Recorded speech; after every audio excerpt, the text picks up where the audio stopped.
Okay, welcome everybody. I'm sorry we were having some technical difficulties. The Zoom webinar said it expired. We're not sure why that happened. So I'm just gonna give like one extra minute for participants to keep filtering in since everyone's just now able to actually get in. But welcome to the last Canvas Day session. Thank you so much for everyone who has joined us for this entire summer series. We are gonna hand it over to Kate and Jane, and they're gonna talk about things that you might have missed that were new in Canvas over the last year. We get so many new things coming in all the time, so they're just gonna do an overview for us. So Kate and Jane, whenever you're ready, go right ahead. Thanks, Kristen. Hi, everybody. Welcome to In Case You Missed It. So as Kristen said, this is a session about things that have features and tools that have been added to Canvas since our last Canvas Day, which was March of 2019. So the things we had planned to present in March of this year, we've added quite a few things onto it since we're now into July. But before we get rolling, I want to introduce ourselves. So over to you, Jane. Guess it would help if I unmuted myself. I'm Jane Sutterlin. I'm a learning designer in the College of Earth and Mineral Sciences, and I work in the John A. Dutton E-Education Institute. And I'm Kate Twoey. I am an IT training specialist who is in Learning Design and World Campus. And Jane and I are both on the Canvas Day Planning Committee as well. So we've been pretty deep in all of this for the last year or so. So once again, we're going to talk about things that have been added to Canvas, new features and tools. We're going to answer questions as we go because we're going to be covering lots of different topics. So if you have any questions, please feel free to add those to the Q&A part of the Zoom meeting, and we'll answer those after we finish each topic. If you think of something you want to ask about a previous topic, if you can add what the topic is in your questions so that we know what it is that you're asking, that would be helpful. And as we go through our presentation, we are not going to be diving too deep into the how to use each of these tools. We're going to focus on just what are they, a little bit of how to, but we also have links out to resources where you can investigate a little bit more about each thing. So as we go through the slides, if you see the Penn State shield next to a resource, that means it's going over to one of our Penn State resources. And if you see the Canvas logo, then that means it's going out to like the Canvas community or tutorials. All right, so shall we roll? Okay, so the first thing is course level notifications. So this is something that was recently added, as a matter of fact. If you think about the notifications that you were able to set in Canvas before, when certain things changed, you could choose if you were notified that it changed, how you were notified, like via text or email, and how often. So you could do like a daily summary, you could get notified right away, you could do like a weekly summary, but it was a all or nothing. So it was every single course or no courses. And now they have enabled the ability to set that per course, which is amazing.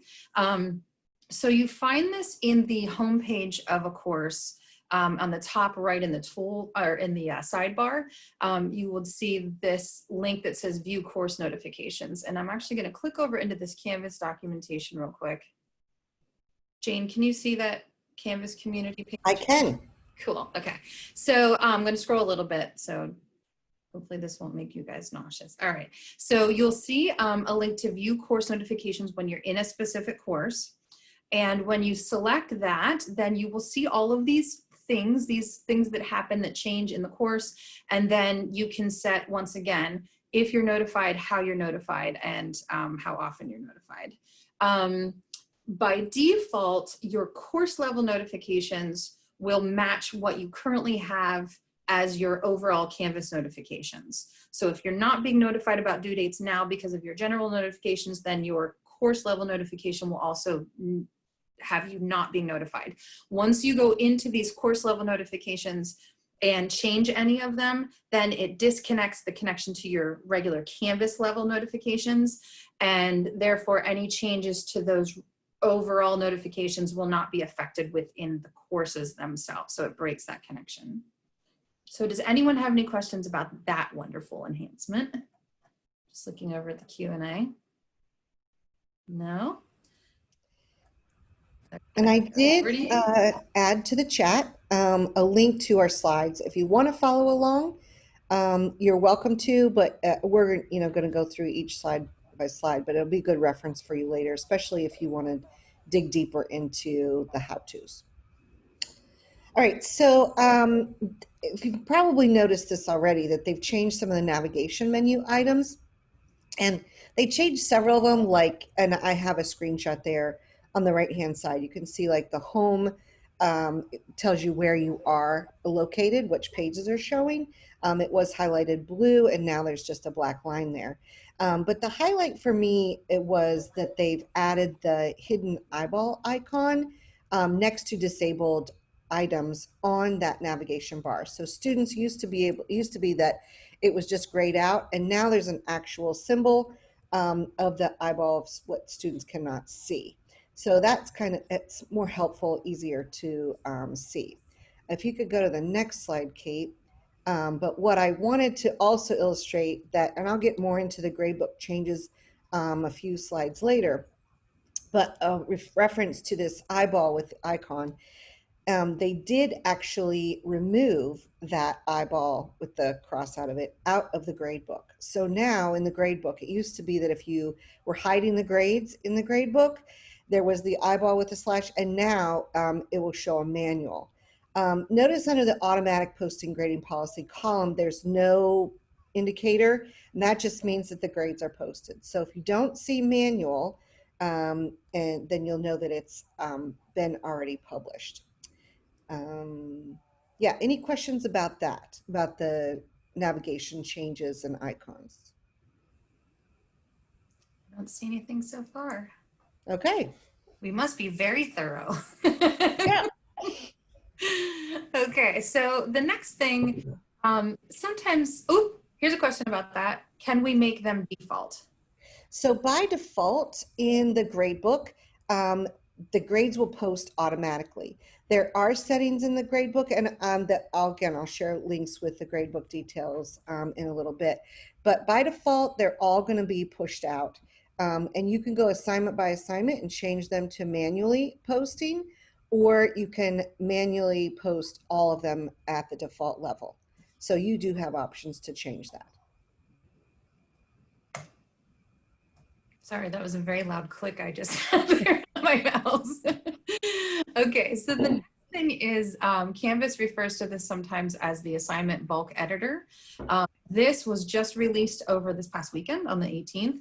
And this replaces the due date changer that we had released. I believe it was sometime in the winter, maybe January or February. So this is the due date changer that we had before was a customized tool that Penn State had to manage. The assignment bulk editor is now something that Instructure has released themselves. And this allows you to change the due dates and availability dates on graded items all at one time. You find this new feature by going to the assignment link in Canvas, and then in the top right where the three dots are, you would choose edit assignment dates. And I'm going to click on the Canvas community documentation here to show you just for a second what this looks like. So I'm going to scroll again. Okay, so you would select assignments, and then on the top right, select the three dots so that you see edit assignment dates. And that will bring up a window that shows you all of your graded items within that course. And it has the current due date if there is one, and you're able to change them all right from here. It also has availability dates. So that's the available from and available to date. So you can change those right here as well. In addition to doing them one by one, you can do a batch edit. So if you select the little either individual boxes beside the items or the box top next to title, which will cascade select everything below it. Then on the top right, there is a batch edit button. Can you see my cursor as I'm wiggling it around? Okay, great. You would then select batch edit. I'm going to scroll down just a little bit here. There we go. So you can select individual items. And then at the top, select batch edit. Then I'm going to scroll again.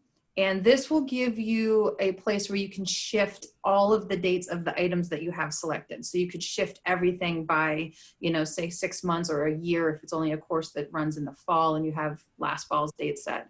And this is only applicable to graded items. So non-graded items will not show up in this list, and calendar events, which obviously have dates because they're on a calendar, they also do not show up on this, but still it's a great way to start. I see a question coming in here. What is the default time for the dates? 12 a.m. or 11:59. The default is 11:59 p.m. And I'm going to scroll up again. You'll notice that in this tool, the time does not show up. So by default, it will be 11:59 p.m. If you had a customized time already set in your activity, for instance, 2 p.m. when you change it using this tool, the time will still stick at 2 p.m. It's just the date that will change. Hey, Kate, I'm going to interrupt you really fast. Can you make me host? Sure. Sorry, there's some settings that I need to configure for our live captioning, and I can't do it. Let me just find you. Oh, more and make host. There you go. Sorry, continue. Okay, and there's another question here. Is it possible to make a different default time for all of your assignments? Not that I know of, and this is a relatively new tool, so that's always something that you could ask an enhancement request through Instructure.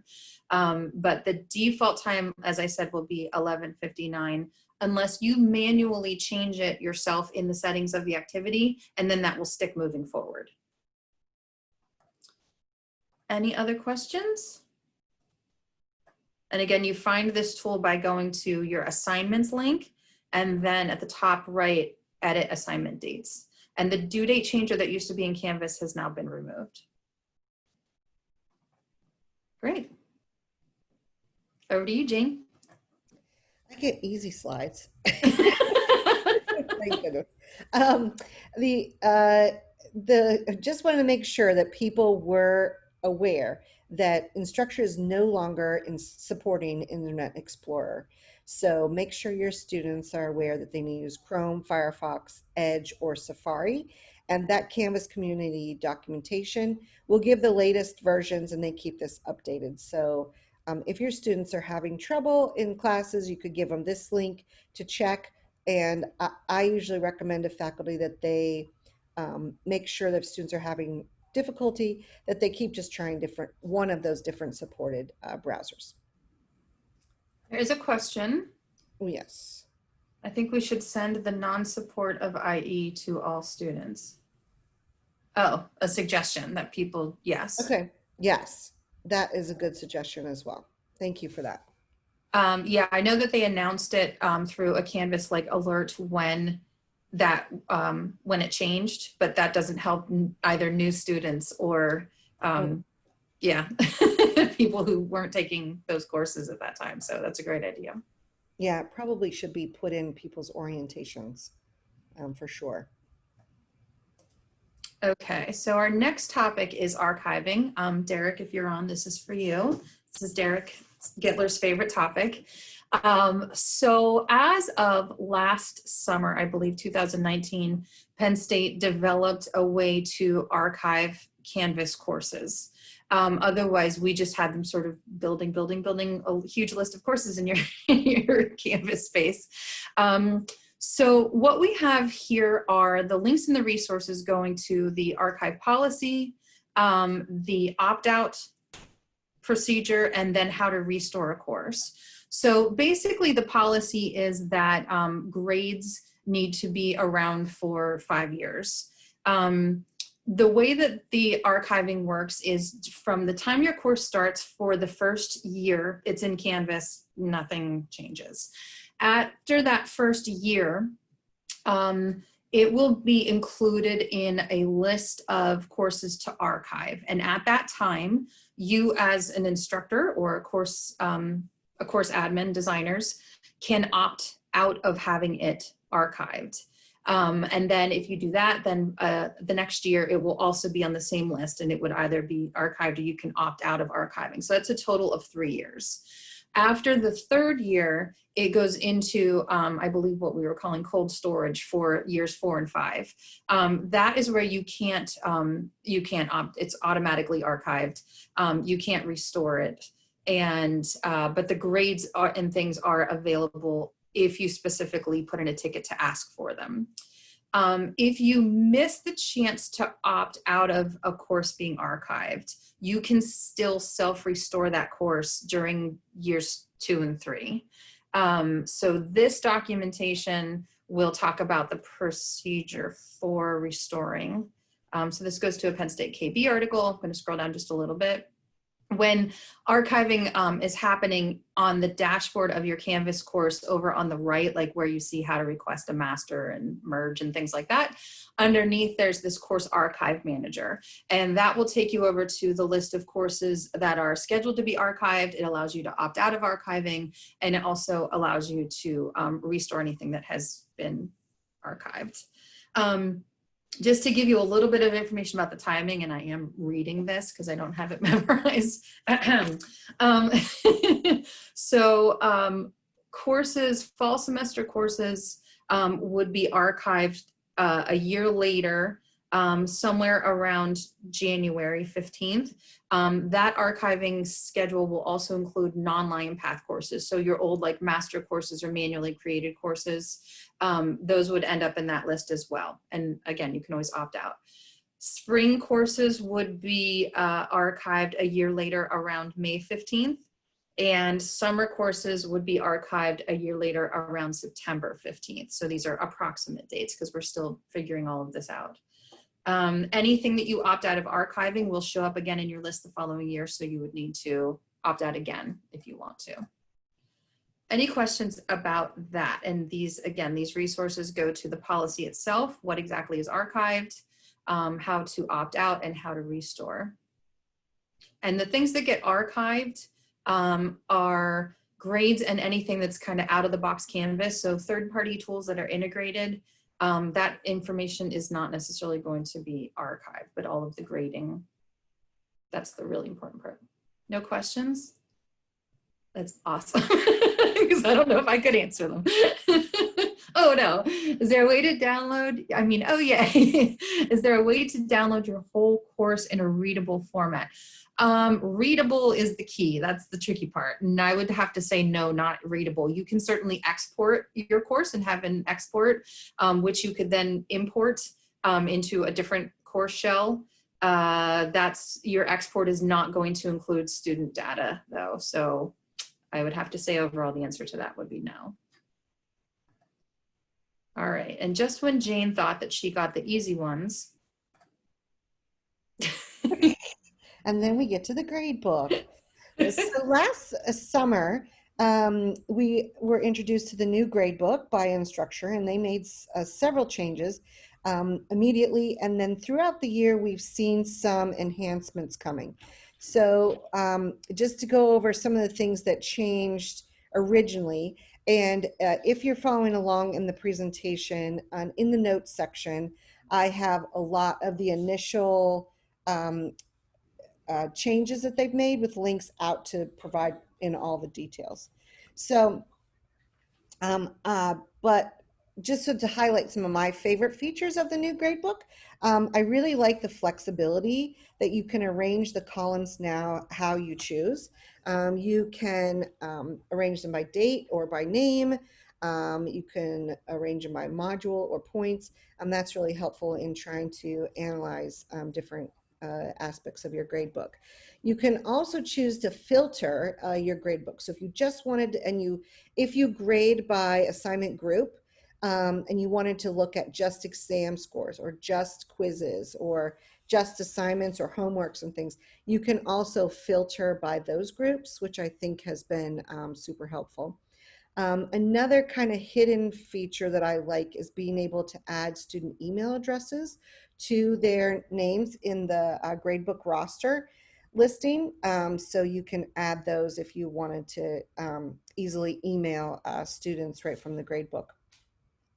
There are some new icons that show up and new coloring features in the gradebook. I used the link in the notes quite a bit in the beginning to understand what they all meant, but they're associated with like late assignments, missing assignments, a resubmitted assignment, an excused assignment, things like that. So that documentation is in there. They've added a grade detail tray so that when you're in the gradebook and you are clicking on a grade for a particular student, there's an icon there that you can pull up the grade tray for just that particular student and mark them, say, as late, or if it's not already established, or that it's excused for whatever reason. That may come in handy this fall if you haven't discovered that as well. The other thing that I think that might be super handy this coming up this fall is the notes column. So you can add a column in your gradebook and put notes in there about particular students that the students will not see. So if you wanted to keep track of, a number of things that faculty have been asking me this fall to organize about the teaching situation, you can add notes in there. And yeah, it's nice that you don't have to worry about students seeing that. You can also move that total column. So sometimes you have your final grade all the way over to the right, and to scroll over, if you've got a long grade book, can be quite cumbersome. You can actually move that grade total to anywhere you want. I have some faculty that like to put that grade total column right next to their name. So that's a nice feature that folks are able to use. Let's see, since last spring, or I call it spring, but it was really our summer semester, that they've added the gradebook. They've added some new features, and they continue to improve it all the time. Now we can do a final grade override. So if your students are on the border of going up to the next grade level and they participate and you want to give them a little bump, you can do that and do a final grade override. The directions, if you click that link, you'll be able to see those. You can also do anonymous grading. This is great for if you want to kind of not be biased in your grading. So if you want to just grade them in an anonymous order, you can do that. Moderated grading, I've played around with this quite a bit. Kind of a cool, actually really cool enhancement. If you have a large class with a bunch of TAs, I think that's what it's designed for, but you want your TAs to do some grading, you could say, okay, I want my graders and I want each person to grade, have each person have 2 people look at their assignment, and then I'll decide the final grade. That's how it looks. So if I'm a TA in a class, I'll see a list of students. I will grade them. If somebody already has 2 reviews, it won't show up on my list, which is nice, so you don't have to pay attention to that. And then the instructor can come in and look at what each grader graded and decide that's good, or they could average them or give your own grade. The students will only see the grade for that the final moderated grader sees. So it's moderated grading. It's pretty slick. Also, some folks have been using this. My college uses this a lot for lab reports. So if you get a bunch of lab reports, you can download all of those. And if you wanted to grade them, say in the Word document, and then re-upload them so they see your documented changes in the document instead of in SpeedGrader. When you re-uploaded them, you had to kind of wait on that screen before they would be accepted. Well, now they have fixed that so that you can go away from that screen and they will continue to upload. So that's a lot about the gradebook and a lot about the changes. I did also add a link at the bottom of that page for getting training on the gradebook. We have excellent facilitators that lead training and can answer all really nitty-gritty details. And I put a link in there of the upcoming training. Okay, let me check out the question. Josh asks, is there a method to use the SpeedGrader to grade multiple assignments for a single student at a time For example, instead of grading every student submission for one assignment, I want to grade multiple submissions by a single student. So that's different assignments, right, Josh? Like you would like to grade all the assignments for Kate and then all the assignments for Jane, for example. I do not believe that is a feature at this point, but there is a feature request, and I highly recommend going to Canvas Community and putting in those kinds of requests because these changes do come from the community, and people can upvote them, and if they get enough votes that they will use that enhancement. Anonymous green, work, is it randomized? I don't think I know the answer to that. Kate, do you? I think it's in order, but you just don't know who it is. And it might be too that it's in the order that people submit them. You know how everybody doesn't submit them at once. I don't know. I hadn't thought of that before. I just assumed it Right. was like alphabetical order that they don't see if they have submitted. Right. That would be something I would need to investigate. It's probably in that documentation. Sorry, I don't know. We can pass these really in-depth how-to questions over to the IT training team also to get information. When will it be turned on for us? Linda, I think everything that we're talking about is already turned on. So what particular thing are you not seeing?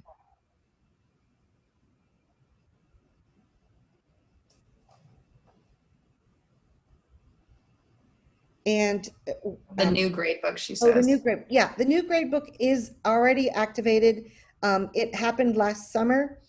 And then the new enhancements have come out all year. So it's all these features are already existing in the current gradebook.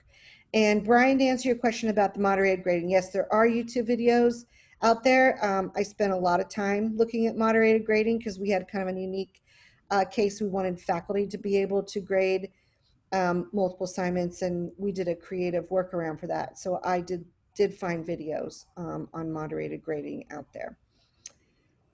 Is there a way to grade one quiz question at a time so there's less variation from start to end of the grading?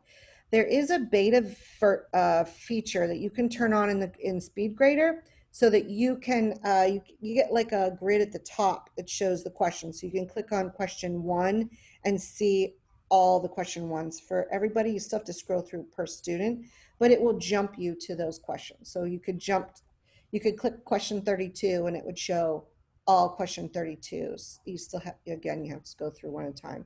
That's better than nothing, but I hear you. I have a lot of people that request that. I'm going to keep us moving if you don't mind. Okay. And I'll try and keep some of answering these. Oh, okay, awesome. We'll return to these. We'll also pass them along to some other people to make sure that we get answers to these, but I want to make sure we have time to cover everything. I see there's a general question here. Is August 10th, 2020 a date to first allow Canvas course to open for fall 2020? Someone mentioned in another webinar, August 10th, 2020. I don't know anything about that. I know courses in general open on the 24th, I believe. We'll see if anyone else who's in here with us as panelists know anything about that. Okay, I'm going to keep going. All right, so this is actually two things put together on one slide. These are just some things that changed on the dashboard of Canvas when you first log in. Some people don't even realize this, that where your courses are listed, there's a little tab to the right called resources. So first of all, a lot of people don't know that that is there. But over the past year, they have added a lot of different things to this resources tab.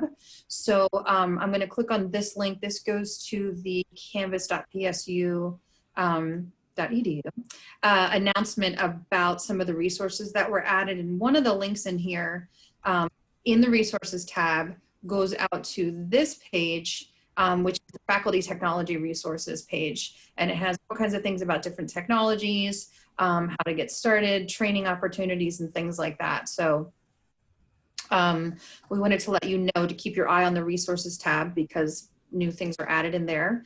And also in Canvas on your main navigation menu, there's the help button, and those also change from time to time. So we just wanted to kind of bring that to your attention as support changes, or there's even a new, I think there's a new COVID link in there to some teaching strategies and things. So just in general, we wanted you to know resources tab, new things are added in there, and help menu, that changes from time to time as well. Okay, the course summary is the page, it's at the bottom actually of your syllabus. So if you click the syllabus page, you can edit and add text at the top, and then down below shows any dates that you've added for assignments or quizzes or calendar events down at the bottom. Folks have really sometimes don't want that showing up on the syllabus, and they've now added a checkbox there, so you can uncheck that if you do not want those dates shown at the bottom of your syllabus page. So that is a feature. Just checking the chat. I can chime in. I understand now what you were asking, Eric. And Susan and Nancy were saying this as well. There is a team who is putting together some information about how to communicate with the students before courses open. So where you can talk about what modality your course is being offered in for the fall, and what exactly does that mean. If you're having some in-person sessions, when are they, where are they? If you're doing a mixed modality, what does that mean exactly? Is it going to be Zoom sessions? When might those occur? So yes, August 10th is when I believe that they are recommending that courses would be published, so that students or even prospective students can get in and take a look at how is this course going to be offered in a little more detail.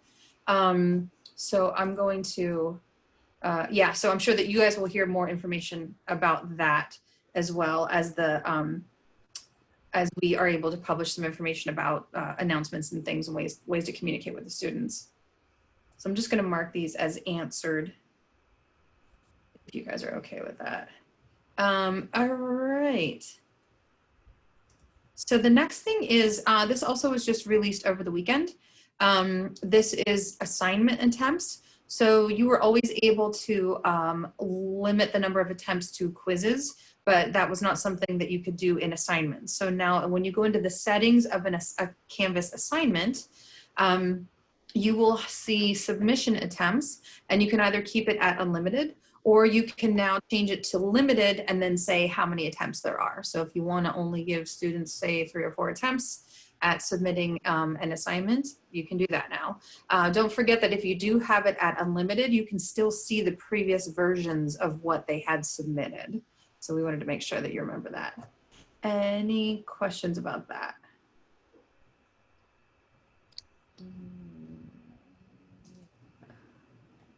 Not that I see. Okay, I'm gonna go on to the next one, which is me. That's me. Okay. So this one is also a new thing that was released over the weekend. So you can now, this is called Direct Share, and you can share individual Canvas items either with another person or with send it to a different course. So when you go into the item in Canvas, on the top right, you see the 3 dots, and within those 3 dots, then you would see either send to or copy to. So send to is send to a person, copy to copies it to another course. I'm going to click on this Canvas community documentation for a sec. I'm going to scroll a little bit. Okay, so here, for example, are assignments. Here they have selected the 3 dots to the right of an assignment, and you can see where it says send to or copy to. On the send to, you would send to a specific person. So you could share something with a specific person who does not have to be in that course at all. For the copy to, scrolling down a little bit, when you select copy to, you would type in a specific course, and then you even have the option within that course to copy it into a specific module if you want to. So you can copy it into a course and then also right into a certain module, which is pretty cool. If you choose to share it with another person, I'm going to scroll. In that person's overall account settings, so like where you set up your notifications and things, there's a new link at the bottom that says shared content. So if you've shared something with someone, they will see it in this shared content link. And when you click on the shared content link, you get this page with the nice big present on it. And it shows you what the item is that has been shared with you. And then the 3 dots to the right where actions are, you can either view it, delete it, or import it into a course. And when you go to import it into a course, it's the same options. Let me scroll up here. It's the same options that you have to copy to a course. So you would choose which course you want to import it into, and then you also have the optional module that you can select as well. So that is the direct share. You can send to specific people or copy things into courses. Is there any are there any questions about that? I am not seeing any at this point. Cool. Okay. I'm excited about that feature, actually. I'm hoping that's a nice, easy way to share quizzes and stuff. Yeah. I need to get in there and play with that. So. Publishing courses. This is, you might have noticed on your dashboard that courses are now organized by published and unpublished courses, which is handy to let you know whether you've published or not. And you can publish them right from the dashboard. Just click that little publish button and they will move to the publish section. Any questions about that one? Like I said, I got the easy slides. Okay. I think I'm up next. Oh, you spoke too soon. I know. There was a question earlier about rubrics and quiz questions in the chat, and I put in a link under that question about adding rubrics to quizzes. I don't know for sure if you're able to add a rubric to individual questions. I've not been able to do that. But now there is a feature with the rubrics that you can add a range. So instead of just giving the maximum point value, you could say, in this example here, it's like 10 to 6 is full marks and 6 down to 3 is, and you can pick your own range. So, but what you'll need to do is edit that criterion, and you'll see the little range button and a little checkbox there. If you check that, then the range description box will open up and you're able to put in your range. There is a question about the published, unpublished. Is there a way to put unpublished courses to the top of course listings instead of at the bottom of the dashboard? Unpublished. I don't believe there's a way to control that right now. The way they have it organized is you have published on top, unpublished on the bottom. You could always publish it. I would move it. That's the only way I can think of. Okay. All right, so we're on almost at the end here. One of the last things we wanted to talk about was the new tools that were integrated with Canvas over the last almost year and a half. So one of the nice things about Canvas, as you all know, is that there are all of these wonderful third-party tools that are able to be integrated right in with Canvas. A lot of them with, single sign-on and authentication, so that for the student's experience, it's very seamless. These are just a handful of examples of things that have been integrated over the last year and a half. We have obviously Zoom, Kaltura, really popular things, Office 365. Hopefully G Suite is coming soon. So I wanted to show you where you can find this information. What exactly has been integrated with Canvas. So I'm going to click on this link that goes over to canvas.psu.edu. And this says the learning tool integrations. I'm going to scroll down a little bit and you'll see that this has all of the tools that are integrated with Canvas. It has a short description of what each tool is. And then it also has links out to resources from the vendor themselves and then over to our Penn State knowledge base articles or KB articles. So I want to show you how to get to this page though, so you don't always have to come to our presentation to get here. I'm going to click home. So this is just canvas.psu.edu. If you scroll down just a little tiny bit, right away you see integrations and enhancements, and either one of these links, current and upcoming integration info, will take you over to this learning tools page. So this shows you what has already been integrated and how to get resources on those tools. In addition, so here are the tools again. In addition, there's a link here to request a tool. So if there's something that you're interested in looking at, we have a very, very in-depth procedure for testing, evaluating, approval, purchasing, all of these fun things to get a tool in. So if you are interested in a new tool, you can click on request a learning tool. This will take you over to Penn State's courseware site, and you will log in and you will wait 5 seconds. And here we go. And this will go through the whole process of courseware that's already been requested. Maybe it was turned down. Reviewed courseware, requested courseware. Not everything is necessarily integrated with Canvas. So this talks about all the different tools that have been looked at Penn State. But again, so these are the third-party tools, the integrations. Any questions on this? Wow, okay. So the last thing we wanted to just talk with you is how to not miss these things. So if a lot of these things were surprises to you, we want to help you find ways to stay up to date with all of these things as they change, because Canvas is a living, breathing thing that just keeps improving. So one of the ways is to subscribe to the Penn State Canvas listserv. And this link right here in the presentation will take you out to canvas.psu.edu and will tell you exactly what you need to do to be added to the listserv. If you, again, don't want to come into our PowerPoint presentation to find this link, if you're in canvas.psu.edu and you select the search and just put in listserv, then this will take you to the subscribe to the listserv information. So I highly recommend that you do that. In addition, just stay up to date on that canvas.psu website. Anytime you're here, anything that is new is over here in the news and tips. These are the emails that are sent out through the listserv so that you know what's been integrated, what's changed. But the most recent things are listed right here under news and tips. The historical news and tips are up here under news and tips. I'm going to click on this one, for example. This is July 18th. So this is what was just released over the weekend. And this is a lot of the things we just talked about. So where you can do multiple, or you can limit the number of attempts to assignments. Here's the direct share thing we talked about. So definitely sign up for that listserv and visit that site often. There's also a PSU Yammer channel. Is that what you say for Yammer? Channels? Channels, groups, teams? Channels. Works for me.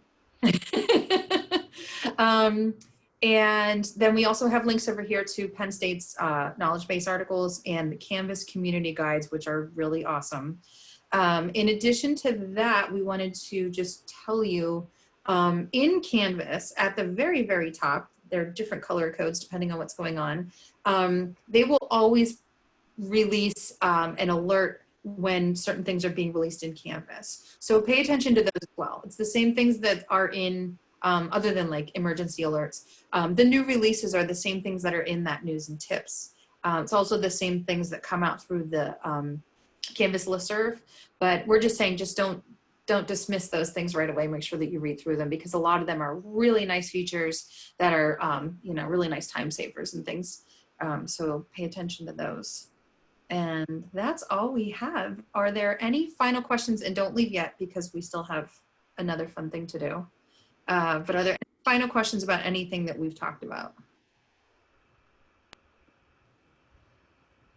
I really appreciate everyone attending today. I know everybody has probably webinared and Zoomed, been attending a lot of things this week. I know I have. So I appreciate your attendance here and asking great questions. In this whole series. Thank you guys for joining all of this. Yeah. The links on YouTube to all of these previously. Oh, we do have some questions. Is there a way to create the quiz offline and upload it? You can do that through Respondus if you use that, but this is my own personal opinion. The formatting that you need to do to create it in, say, Word and put it through Respondus, it takes so much time to do that you might as well create it from scratch through Canvas itself. But again, that's just my own personal opinion, but that is one way.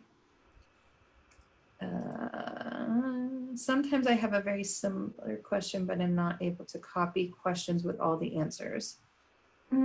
I don't think you can duplicate a question, can you? A quiz question. We've used the question banks for that, trying to duplicate Mhm. questions. You know, if you export a quiz and import it back into your course, that's why I'm kind of interested in this new copy a quiz thing. Because when you can copy a course over, you can add those questions to the question bank, and then you can bring them into different quizzes there, or, you know, duplicate them there or edit them there. So try and capitalize on that. Yeah, Margaret says both Respondus and Canvas options for creating quizzes are often.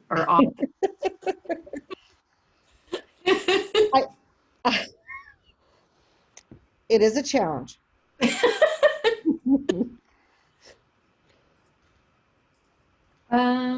All right, I guess that's it for us. Kristen. Okay. Awesome.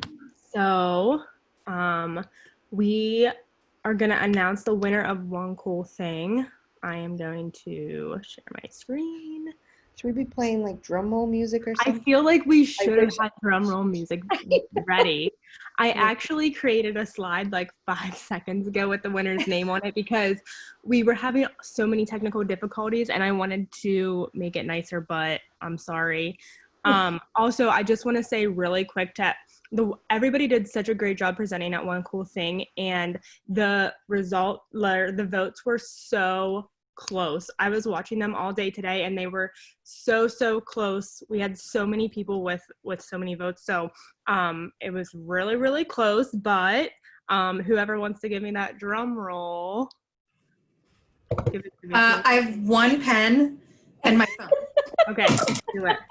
Okay, here we go. The winner this year of Canvas Days One Cool Thing with the coolest thing is Pauline Millwood. So thank you so much, Pauline. I'm going to stop sharing for a second. I think that she's online. I'm just going to, Pauline, I'm going to promote you to panelist really quick, just in case you want to say hello, but there you go. You're allowed to talk if you want to, but you don't have to. See if she wants to say anything. Unmute. Okay. Here you are. Hi, Pauline. Congratulations. Thank you. Thank you so much. Congratulations. I was really happy to have had the opportunity to participate. And yeah, I enjoyed every moment of learning from my colleagues and also presenting. So thank you so much. Awesome. Thank you so much. All right, so I will be in touch with Pauline later today. I'll let you know what you've won. But for everybody else, thank you so much. This concludes our summer series. We've certainly enjoyed tackling all the different difficulties along the way, but we were really thankful to get to reach so many of you because, you know, these sessions, normally maybe there's only 20 or 30 people in each session, and we've had, you know, sometimes 150 people in some of these. So it's great that we got to reach so many of you. And just a reminder, all of these have been recorded. So you can go to our TLT Symposium website or our YouTube channel, and you can watch these if you've missed any weeks. So, all right, thank you so much. And please feel free to send out or to fill out the survey that Sarah sent out for the symposium today. So it includes both Canvas Day and Symposium. You can fill out that survey on how you think everything went, and hopefully we'll be in person next year, but we will see how everything goes. So thanks everybody. Have a great rest of your summer.